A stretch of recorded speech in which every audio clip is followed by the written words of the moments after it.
Imagine at the times of Black Lives Matter movement, where protesters, instead of demanding justice for black people not being mistreated for the color of their skin, they demand something different. They marching by requesting to kill all the police, fry them like a bacon. They do not belong to this land. While the police standing right there next to them. I know I said imagine like it's a joke, but similar situation does happen in South Africa right now.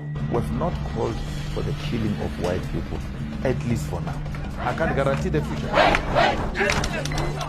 The group called EFF, Economic Freedom Fighters, and their supporters, primarily black people, decided that South African lands belonged just to them. And for years now, they either killed white farmers to take them away from the land or destroyed their lands completely, claiming they're taking their lands back and will show white people, Afrikaners, their place. When we take over power, Afrikaner males, you will know your place. They do this by completely being ignorant that by killing one single farmer, they leave 2,000 people without food, including themselves, which is over $120,000 to South African economy.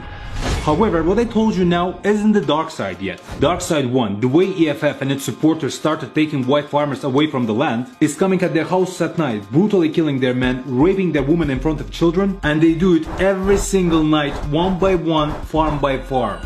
This leaves white South African farm workers in a constant fear of extreme and psychological disturbance that someone's going to break into their house and kill them. I can't even remember last time I went to bed and not being awake. I'm sleeping, but I'm always aware of every little sound around. If the dog barks, I worry. If the dogs don't bark, I worry because I think they are poisoned. Dark side 2. This was going on for years, but for the last few years, the number of deaths, cruelty, brutality increased substantially. And the further along this goes, the worse this becomes. Google death of Brendan Horner. Dark side 3. The government completely denies that such a thing even exists. This situation was even reported to Donald Trump, who addressed his concern to South African government, after which government again denied that this is not happening and there's no illegal land grab going on. There are no killings of farmers or white farmers in South Africa. There's no land grab in South Africa. While people are screaming for help on streets, social media and everywhere. Why are they trying to kill us then? Yet crimes are continuing on a massive scale, lands are destroyed, hatred songs kill the boer, kill the farmer are being sang everywhere. Maybe there is a corrupt purpose behind all of this. But with this purpose, South Africa slowly repeats the same mistake as Zimbabwe did, which after similar situation with land grabs, is now in high level scarcity, corruption, poverty and violence.